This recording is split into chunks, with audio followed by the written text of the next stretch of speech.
Now, today in Cartoon Breaking News, the highlights of this channel, Ryan Reynolds is in production of Maximum Effort, who will actually do a Mighty Mouse animated movie or live action. Right now, we're not sure, but a lot of people are predicting that Ryan Reynolds will play Mighty Mouse. We talk about that later on in today's Cartoon Breaking News. The second highlight is the fact is from Hollywood Handle.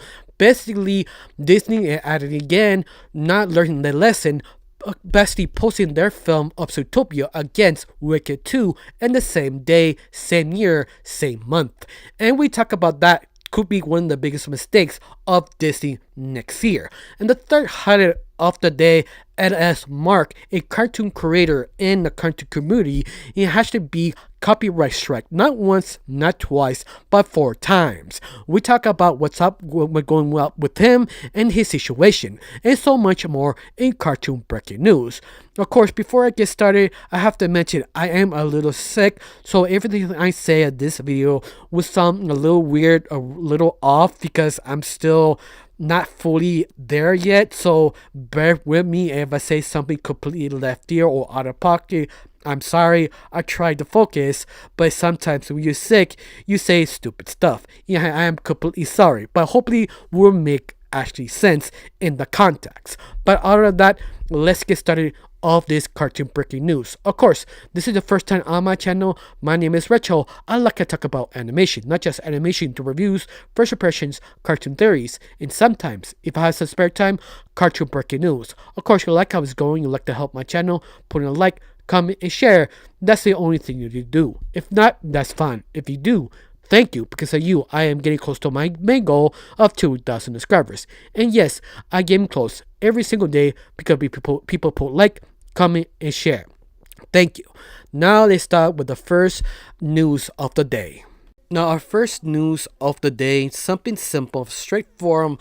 Alan, the creator of Villainous, actually posted something kind of fun on his Twitter/X account, posting he actually a few weeks finally finished the second half of the book, the Hummer's book on Black Cat Volume 2. He finally finished it, not just him, all the other voices returned to finish their part of the second book of the audio. Yes, that's kind of interesting if you didn't know that the Hummer's book of Black Cat Volume 1 and Volume 2 has his own audio play, his own version of it, and both books do follow a completely different character, but both of them, I think the only two books actually you do follow someone specifically inside the book. And this is like, I thought they finished both books, but apparently not. They finished the first one, about to do the second one. That says a lot, especially in doing the second book. That means the audio part of the book sold so well that they actually wanted to do the second part too. That's super kind of good, because you know how big the fandom is if they actually bought the audio version of the Harmless Book of Black Cat. That says a lot. So this is good news, especially if you not hear my last recording that they have sort of hashtag release of villainous episodes from the fandom. It is going crazy. A lot of retweets are happening. This says a lot of good things.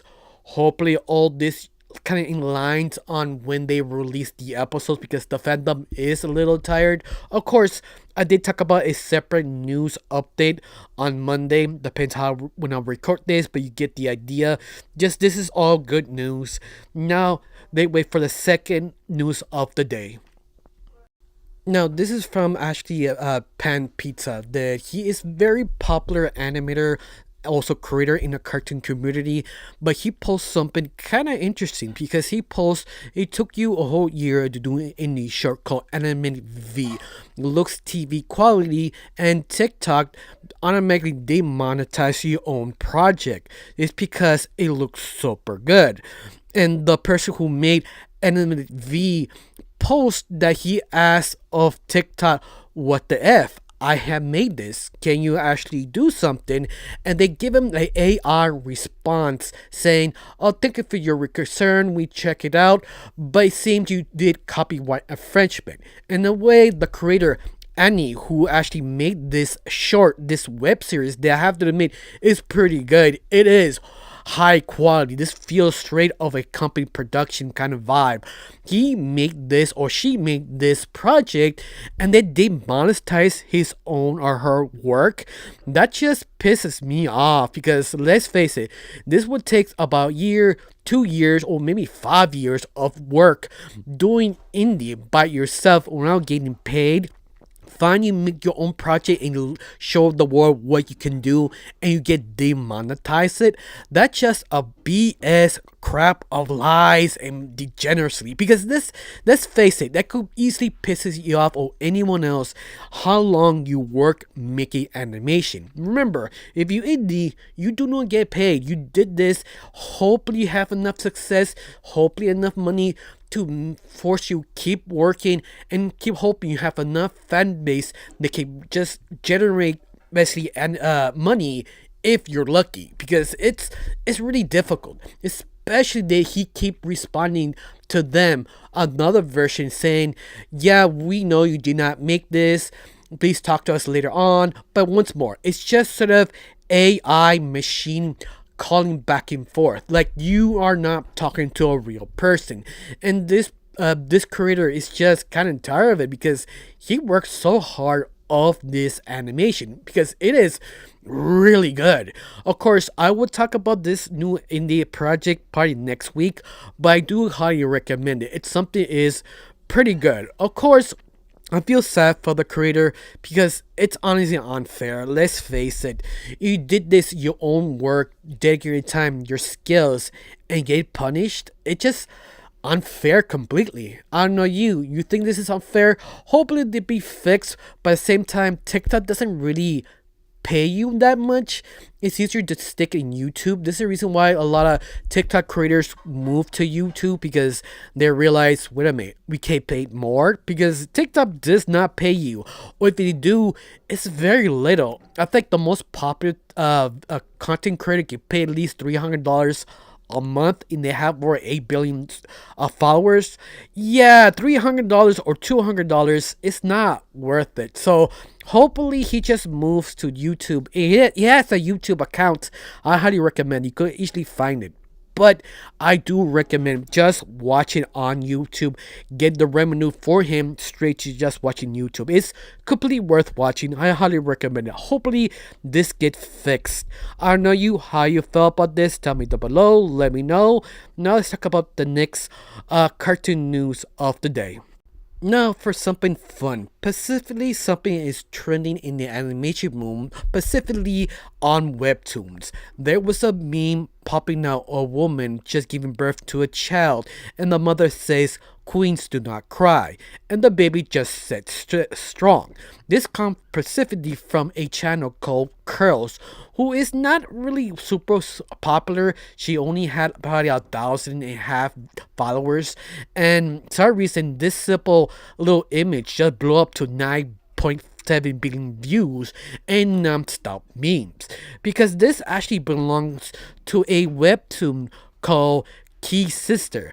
This basically sort of a rom-com sort of webtoon that you follow four kind of sisters who live in this mansion, and all of them is sort of awkward, but they have this sort of kind of JoJo look, but they just sort of kind of rom-com sort of situations that one of the youngest sisters want to date a guy, but weird things happen, because the only romantic tip she actually knows is from rom-com.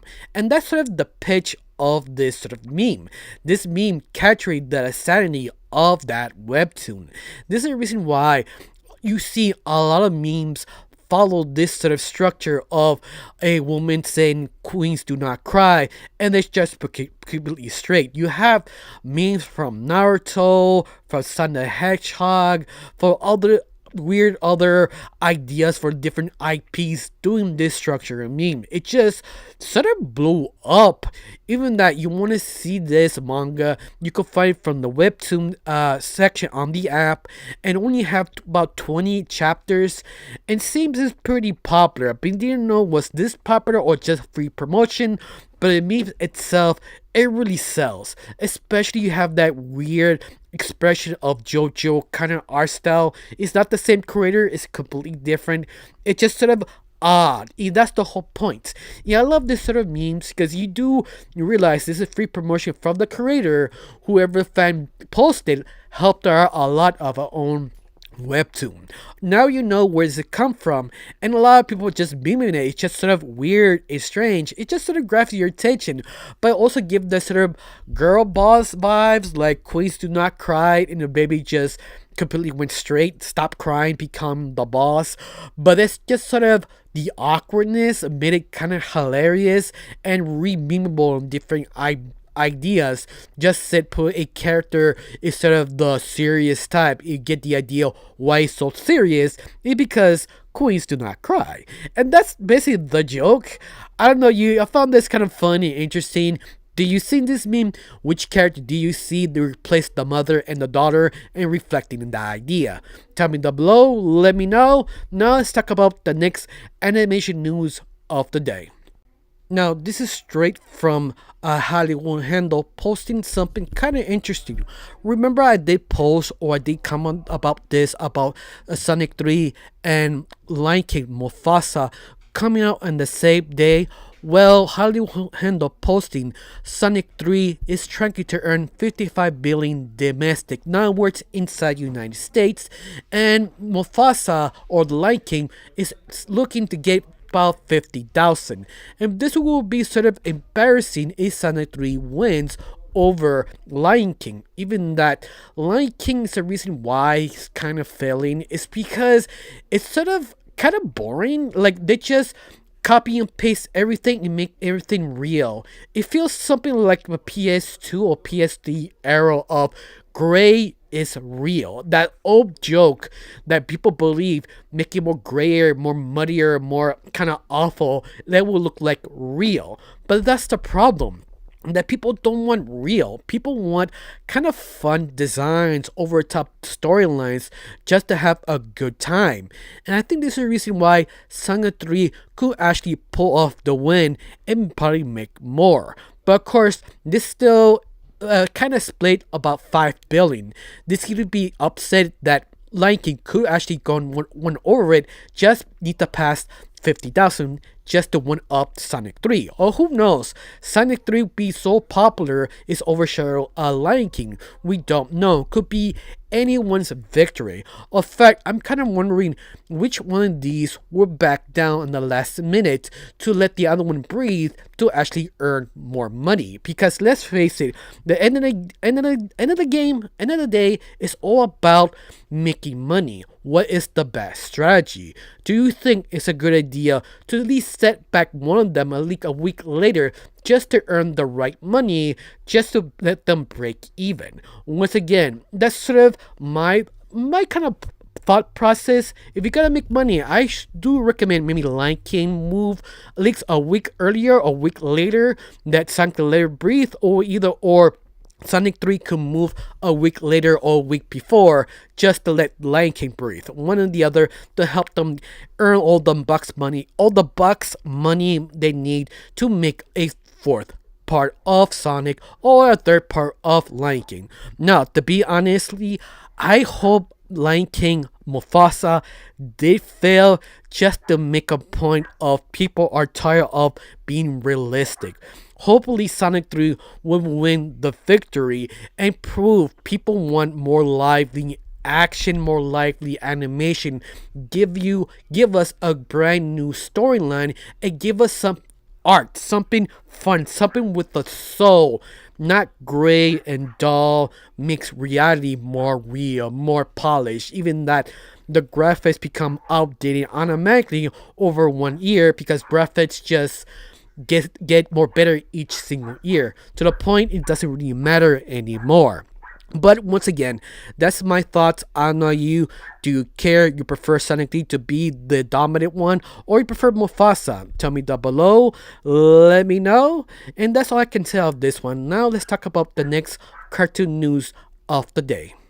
Now our next news is from DTVA News, a very reliable news website, main fans, but everything they say, it is very reliable. Specifically, the post they actually saying that sounds kind of interesting and also a little disappointing because what they're posting, it seems that Moana 2 is sort of a disappointment of critics, but it's sort of a mixed bag. But it looks like it's not hurting the box office because it seems a wrecking world records and Thanksgiving records. Like compared to Frozen 2, they broke the record. It seems that will went up Frozen 2 box office take. That it will be one of the biggest takes ever. And this is the situation. Nobody really likes Mulan 2. Sorry, I keep dodging the name. I'm so apologizing. But people are just very mixed because it feels did not add anything new. It feels the TV series made to a movie is forced to be in theaters. And they do not belong in theaters. Believe it or not, there only been a small handful of TV movies would upgrade it to theaters. Only two of them was pretty worth putting in theaters. One is actually Batman the Phantasm, a Toy Story 2. It also another one that never made it because it's from Don Bluth's last film that I don't remember the name of it, but that movie was made for especially TV, but the executives of Fox Entertainment, after they shut down, they wanted to put it in theaters because they were that impressed, but Don Bluth shut it down. But you can see how hard to make a movie to put it in TV. It had to be really, really good. And this one did not have put the standards of good film. Of course, it's up to you because people are saying if you didn't like the first one, you probably like the second one. And you vice versa. You like the first one, you probably hate the second one. Yeah, it's one of those a very divisive film.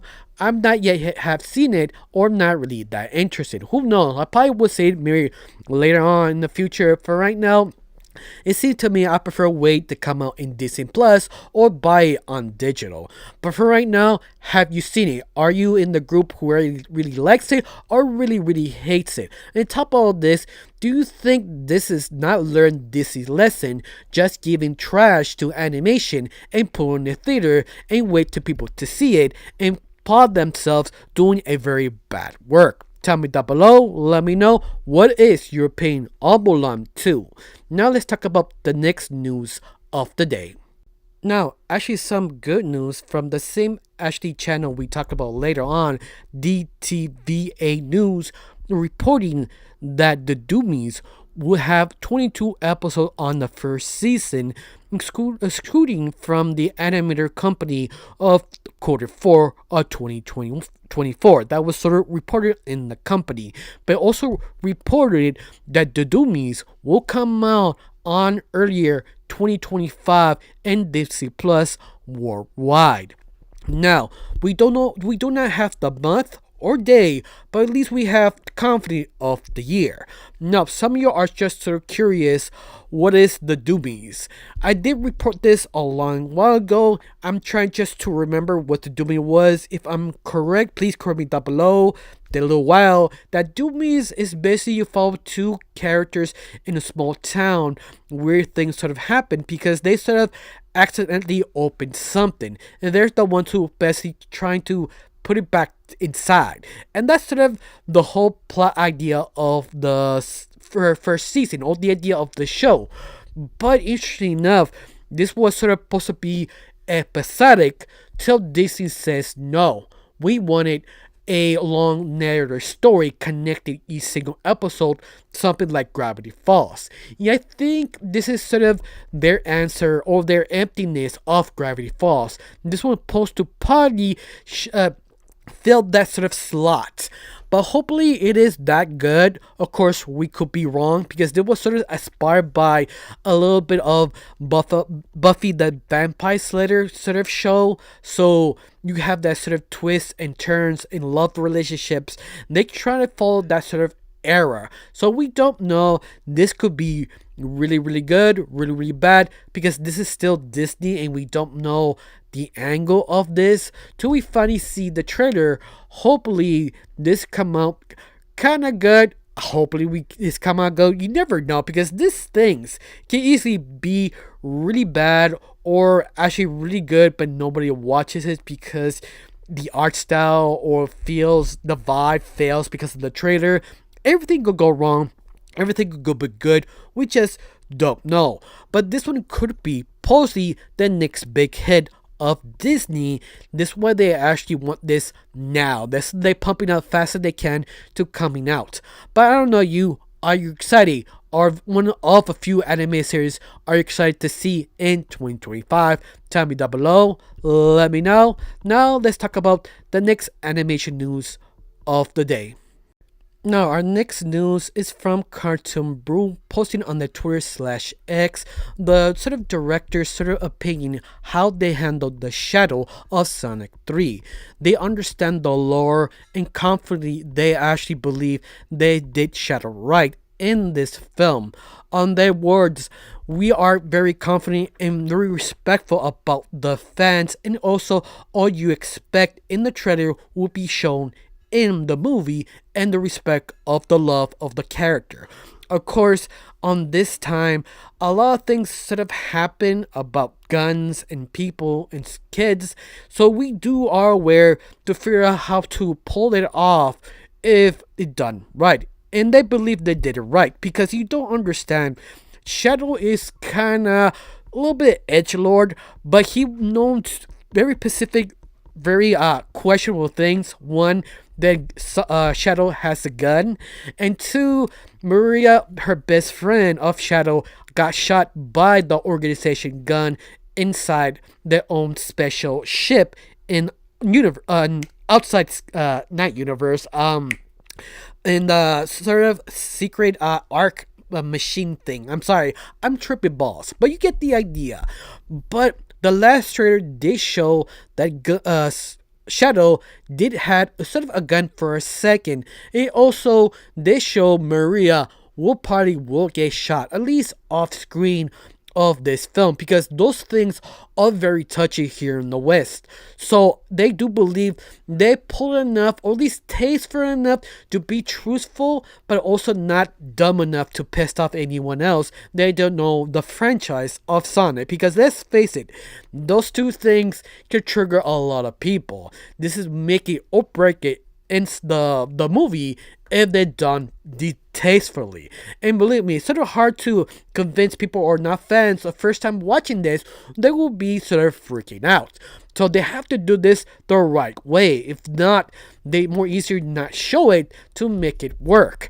But they possibly will show Shadow with a gun and Maria maybe be shot, but like offshoot or a way that you believe, yeah, she was shot by gun organization, but I don't know how they got pulled off till you actually finally seen the film. But what's more, it's up to you how big you're a fan. Are you okay not seeing Maria getting shot or Shadow having a gun but never uses it? It's up to you how you feel how the film pulls it off. So for me, it's just him just holding a gun for a few seconds will be fine. I'm okay with it. It's just I understand the sort of situation nowadays. You should understand if you're a fan. Like, it's kind of hard to pull that off, but at least they have nods to it. I'll be okay with it. I don't know you how you feel. Are you that kind of hardcore fan that he needs to do sort of specific things to make him Shadow? Tell me down below. Let me know. Now let's talk about the next news of the day. Now, some sad and also positive news. Remember I told you being a YouTuber or being a creator, it's sometimes a little difficult because you get demonetized for no apparent reason sometimes. Well, LS Mark happened to him not that long ago. A few days ago, as Mark posted, he got demonetized not once, not twice, but 3 times. One for the Chucky countdown of all the films, another one for Sonic, and the other one I'm not sure what it was, but it would be 3 times. And he's just sort of asking YouTube, can you fix this? I did fairly use the images fairly. Like he listened to the rules pretty well. And he just sort of waited to see hopefully someone responds, because sometimes you don't really have an answer. They say we look at it, but they don't actually do nothing. It's something like a guessing game sometimes. You don't know you should do something about it. You should be panicking. If you don't know you have enough strikes, they can easily cancel your own channel. Imagine SM Mark has about, I think, about 50 videos, 60. And do not forget, he did his animated project. All of them will be shutting down. All the subscribers he earned over the years lost. He had to restart over again and decide to finally shut down. And that's just sort of scary for creators, because you work so hard, you try your videos so good, now reclaiming, tempted to get all your subscribers back and give people confidence of your work. Imagine that happen to you. That's why copyright strikes are very scary to especially creators. You lose your money, you lose your channel, you lose everything. And this is unfortunately what happened to SS Mark. But this was a good news, I said at the very beginning of this statement, because SS Mark finally got a result in saying, yeah, you're good, and they demonetized some of his videos. Starting with Chucky, at least the first one was demonetized. You have two more. Hopefully this does not affect his channel, because it really hurts the YouTube algorithm of your own channel. It also, you be panicking, the other two still there. Do one more, your channel will be cancelled. So this is sort of the nervous. Luckily, he does have a sort of a happy ending. They actually let him see what's up with his video and checking, yeah, this is fine. You allow you to once again be monetized. Now you have to wait the other two. Probably will, but this thing takes time, because there's a list, there's a line. It's sort of obvious. It takes a little while, but they don't actually check it out soon. This could really hurt him in the near future. Glad he did. Hoping the other two will be done in hopefully next month. Who knows? But other than that, let's talk about the next news of the day. This is from Sal Media on Twitter/X, posting something very exciting. They have actually found a lost boarding scene from Fantasia 2000. This boarding scene, or this section of Fantasia, the film, was sort of edited out all because the princesses. If you don't know, there's some scenes removed and added every time you make a film. But Fantasia, strangely, they remove one specific scene in the film. And this is basically all the Disney princesses getting married, having babies, and having sort of a sing-along, in other words. And that's sort of what happened in the scene with Donald. But the creators decided to actually remove that because it asked so many questions, like how all them together in once, and all them having babies and once. It's just sort of weird, but they do answer some of the questions because of the stork. In the scene, you see all the princesses getting their babies in the stork. It doesn't really lead you with questions. It's just sort of jarring, and that's the thing. This is the reason why a lot of the directors decided to edit it out, because it's just so many things happening in once. It's sort of hard to actually make sense, because Fantasia is sort of crossing over so many different film shows together to make this sort of grand gesture, in other words. And it's just sort of hard to handle everything to make sense, because that some characters look strange next to others. So it makes sense they decide to edit this out to have less confusing. I mean, of course, it looks grandeur, it looks great, it looks amazing seeing all these princes talking to each other the first time. But it's just sort of weird. All of them getting married in once, all of them having babies in once. It's just sort of jarring. So it makes sense why is remove it. Of course, I'd highly recommend it. Watch this sort of a minute and 30 seconds scene on Facebook, Twitter, or on YouTube. You can find Lost Media on YouTube. They have the video there also if you want to see it. I highly recommend it. Now let's talk about the next news of the day. Now, it happened again. If you don't know, every time they release two films in the same time, you have that sort of argument or wondering what those two films in bump up together. This time, this one from Hollywood Handle posting Zootopia 2 and Weekend Part 2 will actually be released in theaters on the same day, on the same month, November 26. Which film you'll watch? And most of the people who posted and answered this question from Hollywood Handled voted mostly Wicked 2. Because let's face it, the first one was a blow up. It was super successful. Even that the theater version of it was also super successful. Was sort of obvious it was be blow up. Even though the movie could be bad, luckily he wasn't. This film was actually pretty good. It actually meant had to separate especially the musical into parts. And this second part, people are participating. This could be big. It seems like it. It seems to me maybe Disney be smart enough to stamp down because it put up next to Wicked 2, it could easily fail and blow up the face. Even that, a good chunk of the fan response that would say they will watch Zootopia 2 or both. But usually the heavy voting down the comments is usually Wicked 2. So you can see this will be probably the big mistake at Disney, or second big mistake because the same thing happening to Sonic 3 and Mufasa. That seems that Disney will keep doing the same mistake over and over again, not realizing they're not afford to make so many mistakes anymore.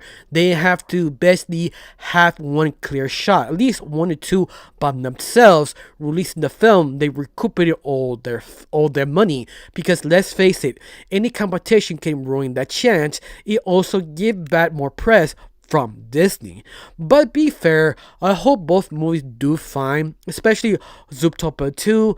But knowing Disney, never really doing nothing unique of the sequels, I probably watch Wicked Part 2. Wait for the critics say something about Zootopia 2. Of course, some of you say you're not a critic, yeah, but I'm not the one who get asked to go in the theaters and get paid to watch the film. So yeah, I'm gonna wait my fellow critics what they think, so I give a chance to watch part two because the first one was pretty tight, not perfect, has some issues, but still very enjoyed. And part two could be good, but of course, if you want a sequel, I highly recommend one fan made boating project in YouTube called Return to Zootopia. That was pretty good. I highly recommend it because it sort of scratched that itch of Zootopia fever you had if you want more content. Highly recommend it. Anything else?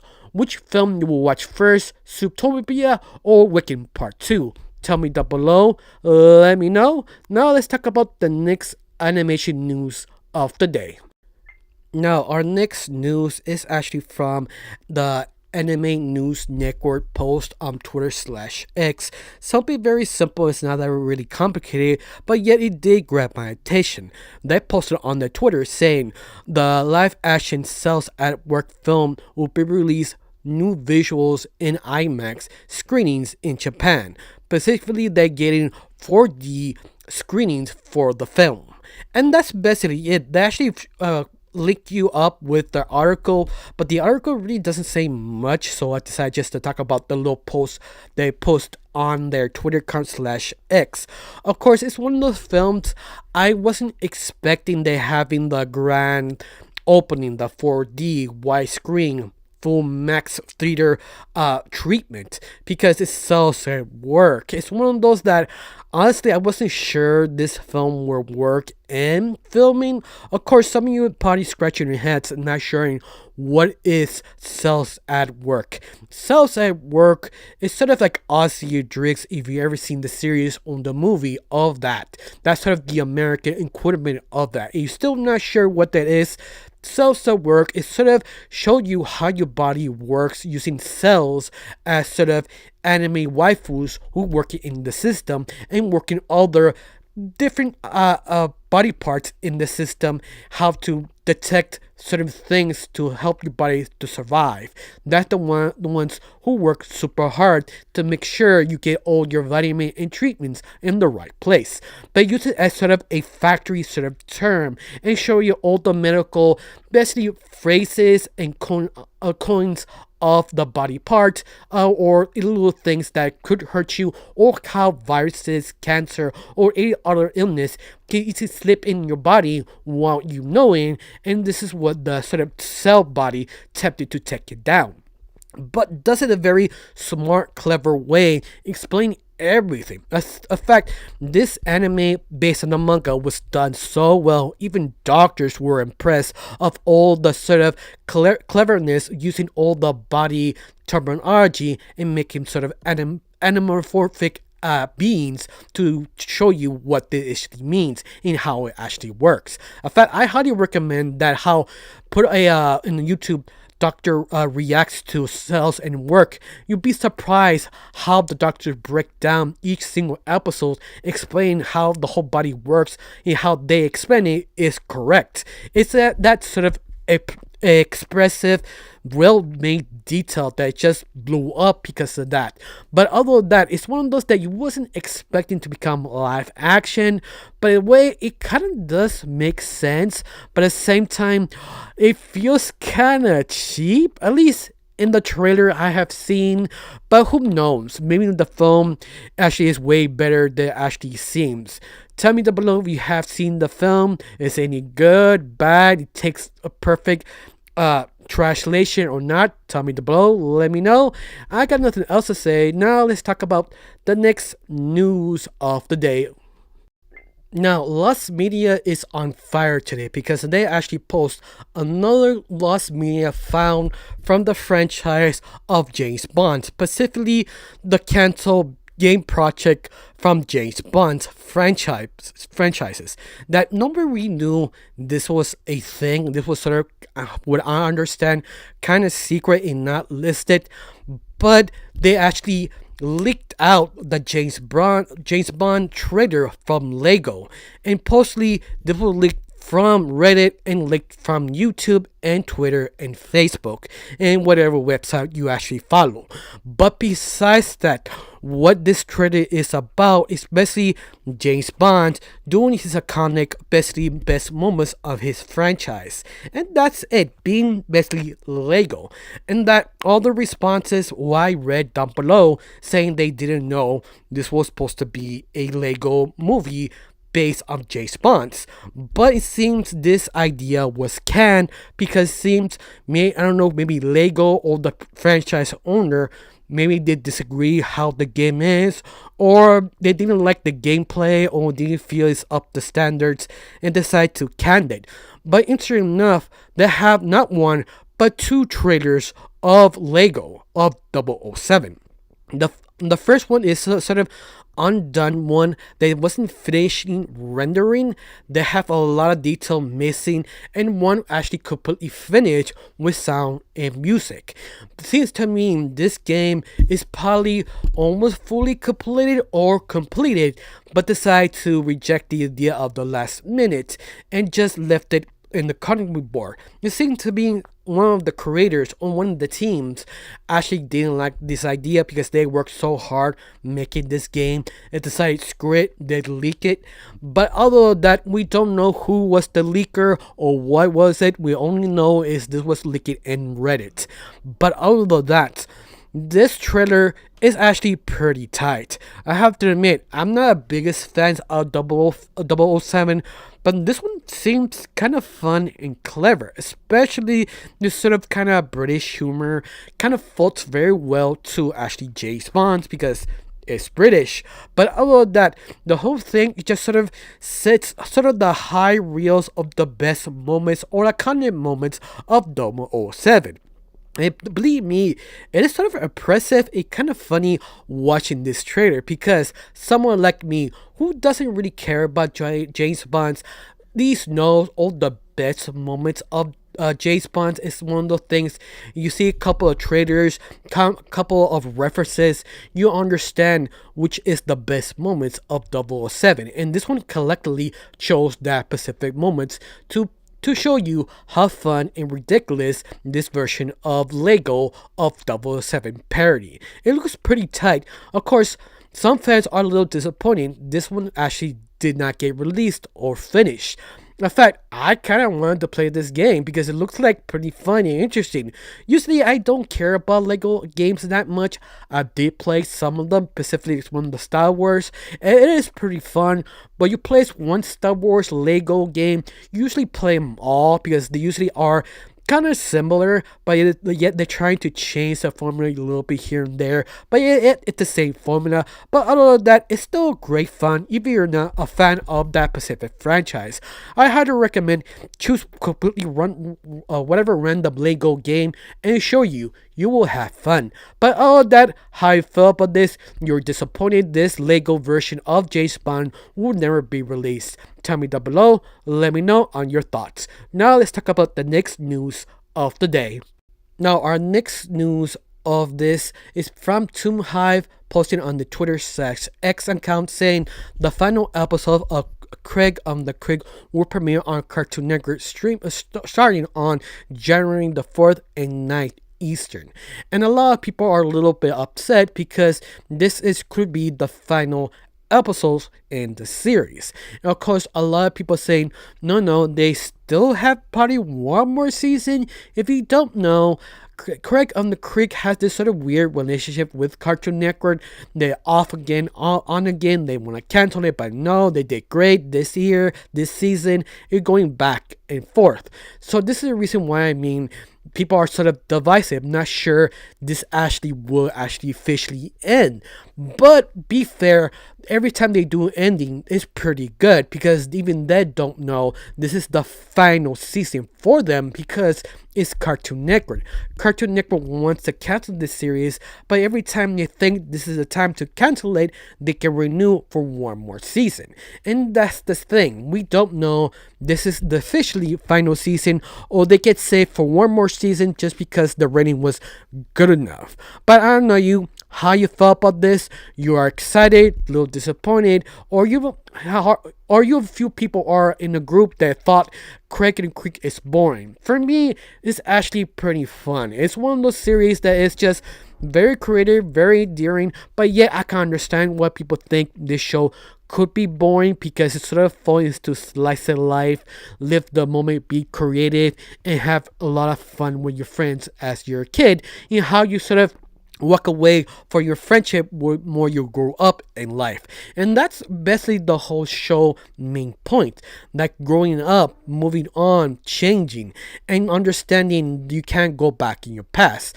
To me, the show is always felt nostalgic if you're sort of age that you remember you do the same things as this show does of their adventures. And that's what I mean. It's one of those you will love it or you feel it's boring or you're in the middle. To me, I did enjoy it. I did enjoy every little bit of it to the very end. I don't know how you felt about it. Tell me down below. Let me know. Now let's talk about the next cartoon news of the day. Now, our final news of the day is from actually Disgusting Films posting saying on their Twitter/X that Mighty Mouse finally works on Parallel with Ryan Reynolds set to produce in their own kind of Ryan Reynolds company called Maximum Effort Productions. And basically, they're the ones who headline this film. But believe it or not, Mighty Mouse has been rebooted so many times, so many different hands. Nobody really knows what to do with Mighty Mouse. Of course, some of you are wondering who is Mighty Mouse or what it's about. It actually was created back in 1942. Created a short called The Mouse of Tomorrow. It's basically a parody of Superman, but it was a mouse. After that, the short sort of was sort of surprised like a banger. People really liked that short. Because of this, it became its own spin-off. It just called it Mighty Mouse. For 2 different shows, a total of 100 episodes, Mighty Mouse was very popular till it sort of disappeared because no one really knows what to do with Mighty Mouse. But I have to tell you, Mighty Mouse actually is a very special show because it is fun and creative. In fact, I highly recommend trying to locate a episode of Mighty Mouse on YouTube. You probably find 1 or 2 episodes. Just watch one episode. You can see what the potential of Mighty Mouse really is. Usually, Mighty Mouse doing something in his own quiet home or doing something like going to groceries, and he got the call to save some poor animal being abused with a human or an animal or something horrific, and Mighty Mouse to save it. But the only problem is, Mighty Mouse doesn't have a personality. He is sort of stoic, and that's it. This is what I mean. It's sort of a parody of Superman, but Superman does have layers of personality, duality, with becoming a best person. And Mighty Mouse is just stoic. You can see why Ryan Reynolds seems a good idea to him to take it to re-evolve Mighty Mouse, because Mighty Mouse, you've seen the shorts, it has potential, the creativity. If they focus about the action and animation, this could be a banger. Imagine a mouse taking a lion or a person using super strength, but not just punching, because you watch the original shorts, it's all about the creativity of the size in the mouse, how he goes super fast and make tornadoes, or use the water to help him take down someone else, or take out fire. But remember, it's a small mouse, so it had to be creative how to use his abilities with a small body. And this is the thing make Mighty Mouse so fun and interesting. It's just one guy or group of people taking down Mighty Mouse. And the people have a chance to take down Mighty Mouse. You see the potential just watching one of these shorts. But the only problem is, this is back in the day, they wasn't allowed to actually fully develop some of the characters, especially animation. So this is a reason why it's sort of hard to develop Mighty Mouse more what he is. And this is a chance to make it develop even bigger. But also, this other problem is, this is from Ryan Reynolds' production Mexican effort. This means a lot of people are speculating Ryan Reynolds wants to play Mighty Mouse. That is a good thing and a bad thing, because Mighty Mouse doesn't really have a personality, and Ryan Reynolds, if he voiced it, he would give it a lot of personality with this character. But the only problem is, he's a one-trick pony. He's a very funny guy, but he just plays Ryan Reynolds. So, yeah, just imagine Ryan Reynolds playing a mouse. So that's all it really is. So you're wondering, they're gonna develop him or make him another Ryan Reynolds part just for Ryan Reynolds? And that's sort of situation. You have so much potential to be so much more. On top of all this, the last attempt to make a Mighty Mouse was a sort of hybrid of CGI and live action. They took over 10 years to finally to drop it, and they figured out, you know what? They changed direction, and I think Paramount picked it up after that, or I don't remember. Paramount picked it up during that time, but dropped the idea and decided to go a different direction. Honestly, I don't remember, but I remember something about that a while ago. But of course, besides that, do you think Ryan Reynolds and his production is the perfect part for Mighty Mouse? Because let's face it, it's a IP has so much potential, but never have the chance to fully bloom, because nobody really knows what to do with it, because how odd and weird Mighty Mouse really is. After that, I can't really say much. Tell me down below how you feel. That's all the news of the day. Thank you for watching. Don't forget to subscribe, comment, and like. I'm a little trippy here. But all of that, thank you for watching. Bye.